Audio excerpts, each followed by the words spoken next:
जी जनाब, अस्सलाम वालेकुम। उम्मीद करता हूँ कि आप खैर से होंगे। मेरे साथ एक बड़े मेरे प्यारे दोस्त, मेरे छोटे भाइयों की तरह और बड़ा ही पुराना इनसे ताल्लुक़ है मेरा, शकील साहब। शकील साहब का ताल्लुक़ जो है वो जहाँ लाहौर ख़त्म हो रहा होता है, कसूर शुरू हो रहा है, एक कस्बा है लिलियानी नाम है जी उसका, वहाँ से है। और ख़ास बात यह है कि ये पाकिस्तान का एक बहुत बड़ा एक फ़ख्र और एज़ाज़ है जी कि इनके पास सबसे बड़ी कलेक्शन है कॉइन्स की, सिक्कों की। और इससे पहले भी कई इंटरव्यूज़ फाउंडेशन के प्लेटफॉर्म पे इनके हो चुके हैं, मुख्तलिफ टीवी चैनल्स इनको कवर करते रहे हैं और एक इनकी नेशनल पहचान और शनाख्त है। अब इनका एक ऐसा कंट्रीब्यूशन है जो मैं समझता हूँ कि बहुत बड़ा कंट्रीब्यूशन है।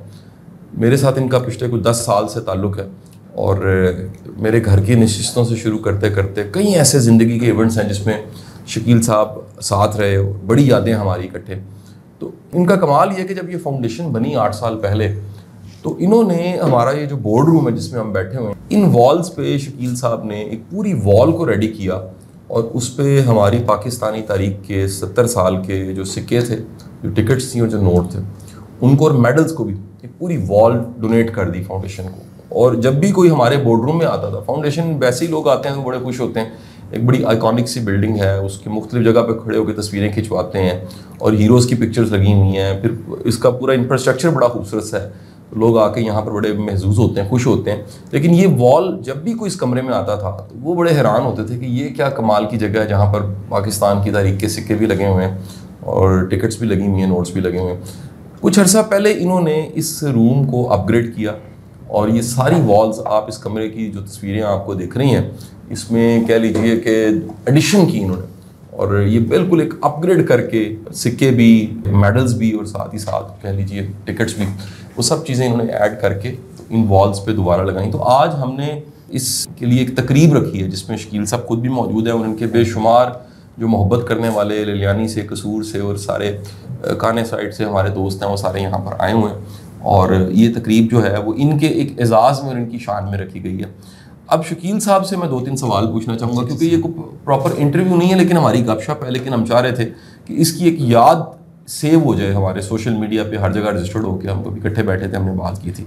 शकील साहब, मैं दोबारा आपसे पूछना चाहूँगा कि आप ये काम कब से कर रहे हैं? सर ऑलमोस्ट कोई 20 ईयर्स प्लस तो हो चुके हैं। आपकी अपनी उम्र कितनी है जी? जी अल्हम्दुलिल्लाह, मैं कोई 36 मेरी एज है। 16 साल की उम्र से? जी 16 साल की एज से मैं तकरीबन 8th क्लास जब मैंने पास की तो 9th 10th क्लास से मैंने स्टार्ट कर दी थी हॉबी।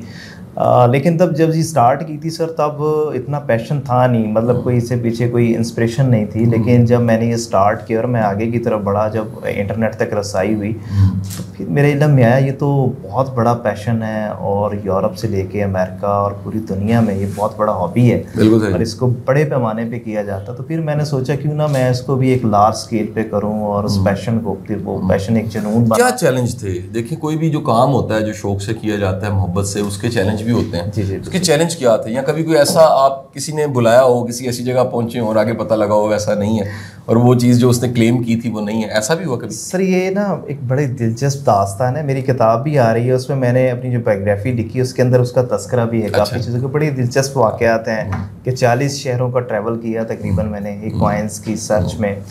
तो उसमें बहुत जगह पे डिसअपॉइंटमेंट भी हुई, जब पहुंचा चीज़ कुछ और थी। अच्छा, कहा कुछ और गया और कहा कुछ और गया तो मिली कुछ और चीज़।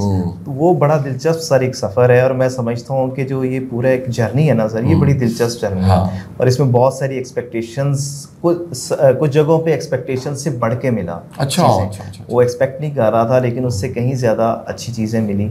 तो वो एक जर्नी है, मतलब आपने अपना एक पैशन साबित करना होता है। मैंने उसके लिए ट्रैवल किया, जहाँ भी मुझे पता लगा मैं वहाँ पे पहुँचा, लोगों से इंटरेक्शन, राब्ते इवन फॉरेन कंट्रीज़ में भी किए। तो वो 8वीं क्लास से जो एक सफ़र शुरू हुआ था अल्हम्दुलिल्लाह वो आपके सामने बल्कि आप तो 2015 से सारा ट्रैवल आप देख रहे हैं सर, सारा बिल्कुल सही बात है। तो अल्हम्दुलिल्लाह। अच्छा, इसमें फिर आ जाता है कि कभी आपको खुद भी कोई ऐसा हुआ कि खजाना मिल गया, कहीं आप पहुंचे हैं, कोई खुदाई की हो या कोई घड़ा मिल गया हो, जिस तरह आमतौर पे कहानियों में सुनने में आता है कि जी वो अचानक खोदते खोदते नीचे से घड़ा मिल गया, उसके अंदर सिक्के थे या उसके अंदर वो कीमती चीज़ें थी? अच्छा सर, मैंने खुद कभी ना कोई खुदाई ना की है, ना होती देखी है, ना करवाई है। अच्छा। लेकिन जहाँ पे खुदाइयाँ होती थी, कहीं किसी न किसी तरीके से डायरेक्टली इनडायरेक्टली इंफॉर्मेशन मिल जाती थी तो वो ज़रूर उनके साथ रब्ता हो जाता था। लेकिन कोई ऐसा खुद से खुदाई नहीं करवाई, ना कभी कोई ऐसी चीज़ मिली है, बट एक ये था कि जुनून था कि मुझे पहुंचना है उस जगह तक, और उनके बारे में, सिक्कों के बारे में नॉलेज गेन किया जितना मैं कर सकता। अच्छा शकील साहब, तो डिपार्टमेंट है आर्कियोलॉजी का और बाकायदा आप कह लीजिए इस पे बड़ा गवर्नमेंट भी इन्वेस्ट करती है, और फिर दुनिया की बड़ी जो ऑर्गेनाइजेशंस हैं वो इन्वेस्ट कर रही हैं, कुछ शहरों को उन्होंने प्रिजर्व करना शुरू किया है। मैं ताज़ा होके आया हूँ सेंट पीटरबर्ग से, तो मुझे बताया गया कि जी इस शहर को वर्ल्ड हेरिटेज वाले हैं उन्होंने प्रिजर्व करना शुरू कर दिया। लाहौर हमारा अंदरून शहर भी आपको पता है कि प्रिजर्व कर दिया गया।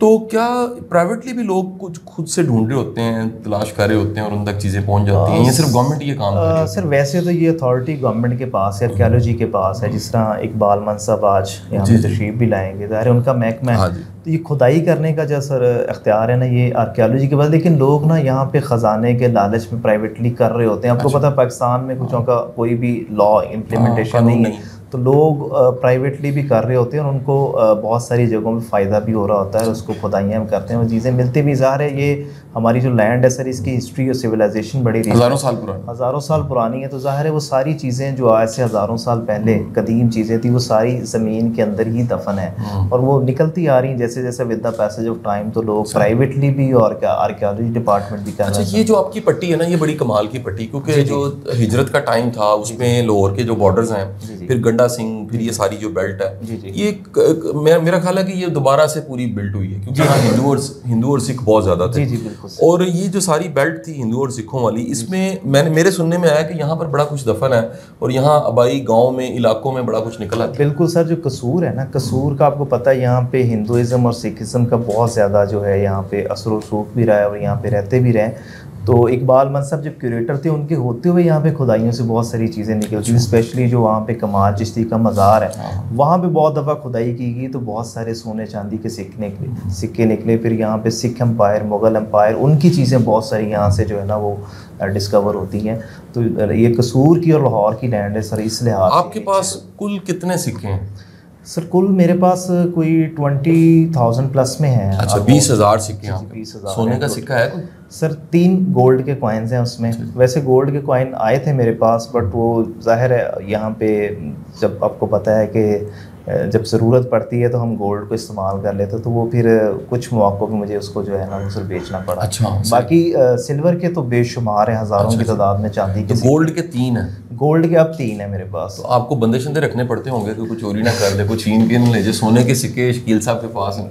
सर आपको पता है थ्रेट तो हर वक्त इस तरह का हमारा सिस्टम में रहता है, लेकिन उसकी मैंने सोल्यूशन ही निकाला है कि सर वो कलेक्शन एक जगह पे नहीं है, कोई 2 से 3 जगहों पे मैंने इसको।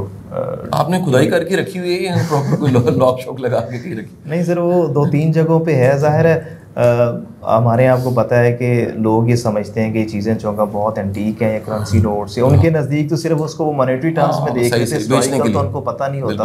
और 1-2 दफ़ा बल्कि मेरे साथ ये चोरी का वाक़या भी हुआ है, इसमें छोटे मोटे लॉस भी हुए मुझे। अच्छा। लेकिन ज़ाहिर है लोगों को यही होता है कि ये को बहुत कीमती चीज़ बेचा जा सकता है। बेचा जा सकता है। अच्छा, मेरी हमेशा शकील साहब को ये मेरी एक अर्जी रही है, कह लीजिए एक मशवरा रहा है, ये अपना को म्यूज़ियम बनाएं। अच्छा, ये बड़ा चैलेंज है कि ये बड़ी दफ़ा ना, क्योंकि जज्बाती बंदे हैं, मोहब्बत करने वाले हैं और बड़ी जल्दी ये अपना आप और अपने इवन पैशन को भी निसार कर देते हैं। मेरी पहली नसीहत जो मैंने आज से कोई 9-10 साल पहले ने की थी, वो वासिफ साहब का एक जुमला था।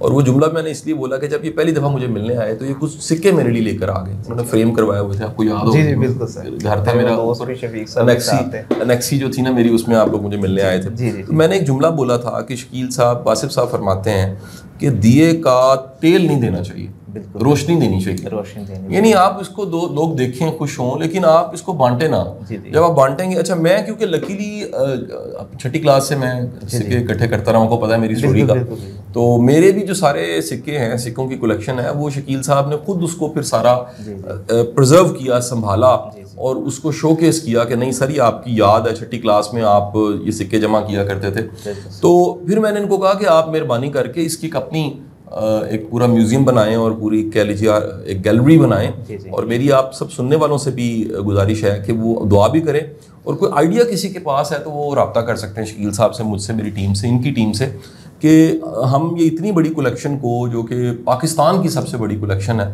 इसको कैसे हम प्रिजर्व कर सकते हैं और आने वाले दिनों में। अच्छा, कोई ऐसा मेडल आपको मिला हो कि आप भी हैरान हो गए हो कि यार ये जो मेडल है वो आपने सोचा भी नहीं था अब तक? जी सर, मेडल तो मेरे पास काफ़ी कीमती आए, जिसमें पहली जंग अज़ीम, दूसरी जंग अज़ीम के काफ़ी इंपॉर्टेंट मेडल थे, लेकिन सबसे इम्पोर्टेंट जो मेडल था वो इमरान खान साहब का था। अच्छा जी, जो गोल्ड मेडल था उनको 1987 में इंडिया से क्रिकेट क्लब ऑफ इंडिया ने उनको दिया था, एक क्रिकेट मैच जो कि कलकत्ता में हुआ था। अच्छा, लकीली वो 2014-15 में सर मेरे उन्होंने संभाला ही नहीं। सिर्फ यही हो सकता है कि वो ज़ाहिर है दरवेश बंदे हैं, उन्होंने परवाह नहीं की होगी। इसके अलावा भी उनके एक दो मेडल्स जो है ना वो मतलब एक दो लोगों के पास और है। मेरा ख्याल है कि वो बहुत सारी चीज़ें, ज़ाहिर है जब एक बंदे की प्रोफाइल बहुत हाई हो जाए तो फर्क ही नहीं पड़ता फिर से, ये चीज़ें को नहीं संभाल पाते। यही वजह बनी कि शायद वो बेचा उन्होंने नहीं, अलबत्ता क्योंकि जिस कंडीशन में तक पहुंचा वो गुम होके मिसप्लेस होके पहुंचा था, तो मेरी लक थी। लेकिन मैंने सर उसको, अच्छी बात इसमें ये है पॉजिटिव कि मैंने उसको बेचा नहीं, हालांकि आपको पता है कि उनसे रिलेटेड चीज़ें महंगी, उनके तो शर्ट के साइन जो है करोड़ों की शर्ट के बिके जाते हैं, तो मैंने सर वो पीसीबी को डोनेट कर दिया। अच्छा, क्योंकि मैंने जब पीसीबी की गैलरी देखी, जब मुझे एहसान मानी साहब ने इनवाइट किया, तो मुझे लगा कि ये बेहतरीन जगह है, यहाँ पर क्रिकेट से रिलेटेड एक हमारा आर्काइव है या हेरिटेज है, तो फिर सर उनको डोनेट किया, तो वहाँ पे सर वो डिस्प्ले। अच्छा, जो टिकट्स हैं मैं उस पर बात ज़रूर करना चाहूँगा, क्योंकि जो टिकट्स यहाँ पर भी लगी हुई हैं, जी सर, इसमें गोल्ड की टिकट भी है जो कि कायद आज़म मोहम्मद अली जिन्ना की है, बिल्कुल, और बाकी भी। मैं सबसे ज़्यादा जो टिकट देख के मुझे बड़ी खुशी हुई, मेरी बड़ी एक रूहानी अकीदत है सूफ़ी बरकत अली साहब से, तो एक टिकट उन पे भी हाँ बिल्कुल मौजूद है, जी, जो फैसलाबाद सालार वाला, हाँ बिल्कुल सर, बहुत बड़े बुजुर्ग थे हिस्ट्री के, और उनकी जो सेइंग है वो हमेशा हम यकीन करें वो रोंगटे खड़े हो जाते हैं वो सुन के। वो कहते हैं कि वो वक्त दूर नहीं है जब पाकिस्तान की हाँ और ना में अक़वाम आलम के फैसले होंगे। ये इतना बड़ा जुमला जो मोटिवेट करता है हर पाकिस्तानी को।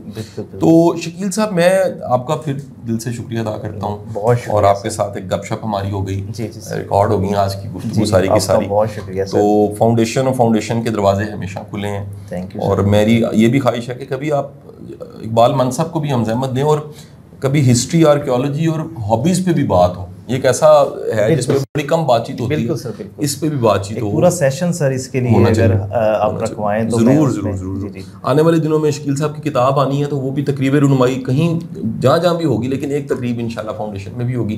तो आज ये बड़े दोस्तों के साथ, मोहब्बत करने वालों के साथ, स्पेशली लिलियानी से और सारी बेल्ट से जो कसूर के पास है, वहाँ से फाउंडेशन तशरीफ़ लाए हैं। दिल के ताक़ रहने से आपका शुक्रिया जनाब, अपना ख्याल रखिएगा जी। और आप सब जो जिनके पास कोई हॉबी है, कोई पैशन है, बड़े लकी लोग हैं, उनको उनकी हॉबी और पैशन ही खुश करता है। तो ये जो खुशी है, अगर लकीली आपके पास कोई ऐसा शौक़ है, उससे खुशी जो मिलती है उसका कोई नेमुल बदल नहीं होता। अपना बड़ा ख्याल रखिएगा। पाकिस्तान जिंदाबाद।